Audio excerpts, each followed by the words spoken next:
Oke, baik, di video kedua ini saya akan coba menjelaskan tentang jenis himpunan, diagram Venn, dan operasi himpunan. Yang pertama adalah ada beberapa jenis himpunan. Salah satu yang pertama adalah himpunan berhingga dan tak berhingga. Sesuai dengan namanya, himpunan berhingga ialah suatu himpunan yang jumlah anggotanya dapat dihitung. Artinya kalau berhingga artinya dapat dihitung, sedangkan yang tidak berhingga artinya tidak dapat dihitung. Sebenarnya banyak persepsi tentang masalah himpunan tidak berhingga ini. Sebenarnya dapat dihitung, hanya saja jika dihitung itu tidak bisa selesai. Apa contohnya? Jadi himpunan yang berhingga itu karena bisa dihitung, simpel contohnya yaitu jurusan Setiayapis Dompu. Tidak mungkin jurusan yang ada di Setiayapis Dompu itu tidak dapat dihitung, pasti dapat dihitung. Ada dua, yaitu manajemen dan akuntansi. Kemudian contoh lainnya adalah himpunan berhingga itu adalah jumlah anggota yang ada di dalam kelas kalian. Contohnya tidak mungkin dapat dihitung. Sedangkan contoh untuk himpunan yang tak berhingga itu seperti bilangan asli. Sebenarnya bisa dihitung, tapi cuman tidak bisa diselesaikan. Contohnya bilangan asli itu mulai dari angka 1, 2, 3, 4, 5, 6, 7 dan seterusnya.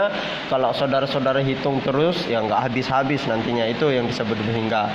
Salah satu contohnya juga yaitu pasir yang ada di laut. Bisa dihitung pasir yang ada di laut. Yang bagi yang tidak ada kerjaan silakan jalan-jalan ke pantai, kemudian hitung aja pasirnya, pasti nggak pulang-pulang karena nggak bakalan habis. Itu salah satu contoh himpunan yang berhingga dan tidak berhingga. Oke, next kita ke slide slide 10, slide 11, 12, 13. Oh sorry, keselip di sini ya. Oke, kita lanjut ke slide yang ke-11, himpunan kosong. Apa itu himpunan kosong? Himpunan kosong adalah himpunan yang tidak memiliki anggota atau yang biasanya dinotasikan dengan kurung. Ini disebut kurung apa? Yang masih ingat waktu pelajaran matematika, ini disebut kurung kurawal. Disebut sebagai himpunan kosong karena dia tidak memiliki anggota di dalamnya atau kosong. Yang ketiga adalah himpunan semesta dan himpunan bagian. Dan ini yang biasa disebut himpunan semesta ini adalah populasi, sedangkan himpunan bagian ini adalah sampel. Himpunan semesta adalah himpunan yang memuat semua objek atau elemen yang menjadi perhatian. Contohnya himpunan semesta, semua mahasiswa yang ada di Setiayapis Dompu itu pasti akan banyak. Himpunan semesta sama himpunan bagian ini tidak bisa terpisahkan. Kalau himpunan semesta itu adalah jumlahnya banyak, sedangkan himpunan bagian itu adalah bagian atau elemen dari himpunan semesta. Salah satu contohnya, jadi kita anggap bahwa seluruh mahasiswa yang ada di Setiayapis Dompu ini merupakan himpunan semestanya. Apa himpunan bagiannya? Yaitu mahasiswa akuntansi dan mahasiswa manajemen. Pertanyaannya adalah, Pak, apakah bisa himpunan bagian itu akan bisa berubah menjadi himpunan semesta? Bisa. Contohnya himpunan mahasiswa manajemen itu banyak. Kalau mahasiswa jurusan manajemen itu mulai dari semester 1, semester 3, semester 5, dan semester 7 dan yang masih aktif, itu kalau digabungkan pasti jumlahnya banyak. Dan itu bisa kita jadikan sebagai himpunan semesta. Kalau himpunan semestanya adalah seluruh mahasiswa jurusan manajemen, lantas himpunan bagiannya mana? Himpunan bagiannya adalah mahasiswa semester 1, mahasiswa semester 3, dan mahasiswa semester 5. Itu merupakan bagian dari mahasiswa manajemen. Apakah mahasiswa semester 1 itu bisa menjadi himpunan semesta? Bisa. Contohnya himpunan mahasiswa jurusan manajemen semester 1. Itu merupakan himpunan semestanya. Lantas himpunan bagiannya mana? Himpunan bagiannya adalah semester 1 manajemen kelas A, manajemen kelas B, manajemen kelas C, manajemen eksekutif. Jadi bisa berubah-berubah tergantung. Sama apa gunanya ketika penelitian? Jadi penelitian, saudara-saudara bisa membuat sebuah populasi menjadi sebuah sampel, dan bahkan sampel itu bisa menjadi populasi. Tergantung saudara-saudara apakah ingin penelitiannya banyak atau sedikit. Ini beberapa contohnya di slide 12. Silakan adik-adik bisa baca. Tanda ini merupakan tanda epsilon, hanya saja ada sedikit berubah ya, tapi masih sama seperti yang slide sebelumnya. Ini dibaca epsilon. A, apa itu A? A itu merupakan mahasiswa setia Yapis Dompu. S itu merupakan mahasiswa Yapis Dompu. Kenapa? A merupakan bagian dari S. Cara bacanya adalah A merupakan bagian dari S. Kenapa dikatakan A bagian daripada S?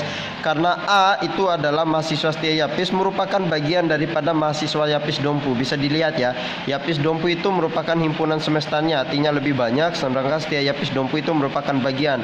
Kenapa dibilang setia Yapis Dompu itu bagian? Karena di Yapis Dompu itu masih ada STKIP Yapis Dompunya ya. B merupakan bagian dari A, di mana B mahasiswa jurusan akuntansi itu merupakan bagian daripada mahasiswa setia Yapis Dompu. B apakah bagian dari S? Ya, B merupakan bagian dari S. B yaitu mahasiswa jurusan akuntansi setia Yapis Dompu merupakan bagian dari mahasiswa yang ada di Yapis Dompu. Begitupun selanjutnya, sehingga kalau dibaca secara keseluruhan, B merupakan bagian dari A dan A merupakan bagian dari S. Oke, contoh selanjutnya sama, kendaraan bermotor, sepeda motor, itu bisa dibaca. Kemudian di bawahnya silakan dilihat saja. Nanti di slide filenya itu saudara-saudara bisa melihat juga nantinya. Oke, jenis himpunan yang keempat yaitu himpunan komplemen.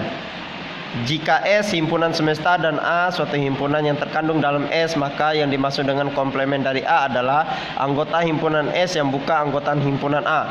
Jadi kalau saudara-saudara atau rekan-rekan mahasiswa baca pasti bingung. Jadi saya simpelkan saja.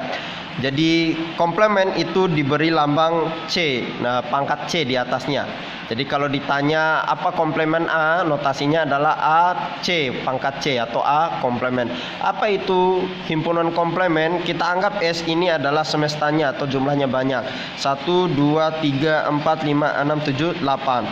Sedangkan A itu adalah 1, 2, 3. Kalau ditanya apa komplemen daripada himpunan A, maka komplemen daripada himpunan A adalah yang tidak ada di A tetapi masih ada di S. Artinya bukan merupakan bagian daripada A.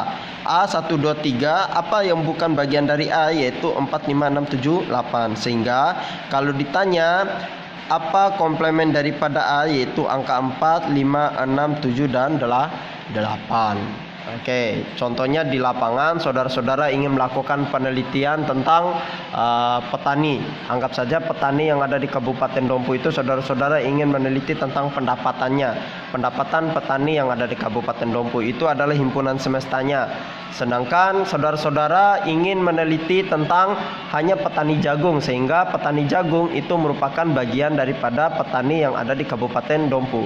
Kalau ditanya komplemen daripada petani jagung, jadi selain petani jagung itu adalah petani apa saja? Masih disebut sebagai petani, tapi petani apa saja? Ada petani padi, ada petani kedelai, ada petani sayur-sayuran, cabai, dan yang lainnya. Itu merupakan komplemennya. Kenapa harus diketahui himpunan komplemen ini? Karena dalam penelitian itu tidak bisa saudara-saudara melakukan penelitian secara keseluruhannya.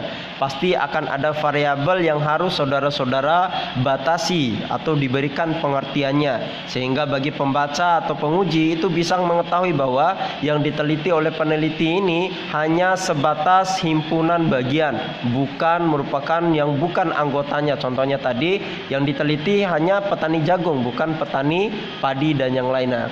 Sehingga orang tidak akan berpersepsi bahwa masa sih petani jagung pendapatannya sekian, sedangkan petani yang lain itu pendapatannya lebih banyak, jadi bisa dibatasi nantinya.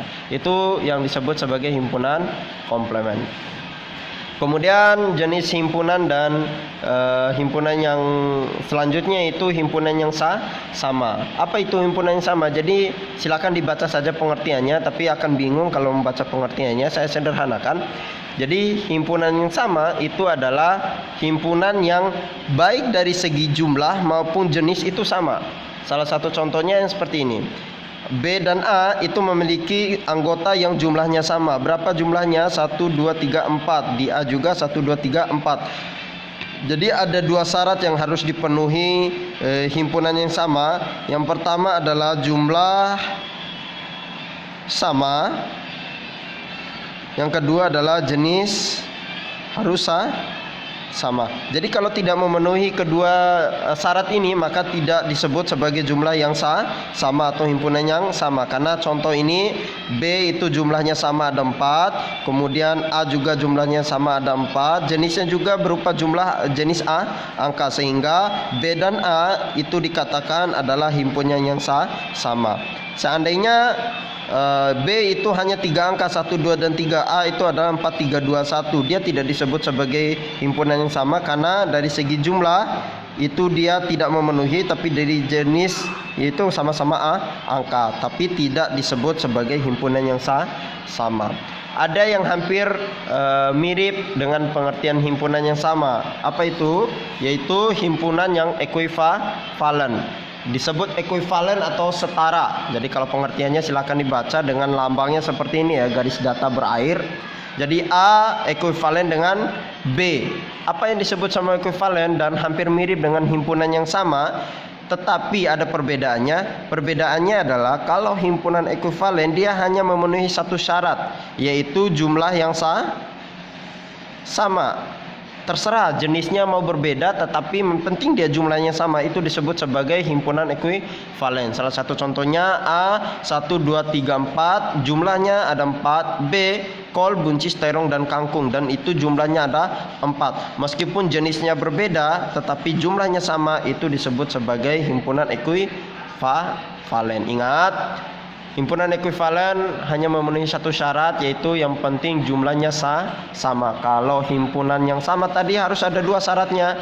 Yang pertama adalah jumlahnya harus sama, jenisnya juga harus sama. Oke, pelan-pelan saja, silakan dibaca-baca ulang untuk video ini. Silakan ditonton ulang. Kalau tidak cukup paketnya, silakan main-main ke kampus, pakai aja wifi kampus, nggak masalah nantinya.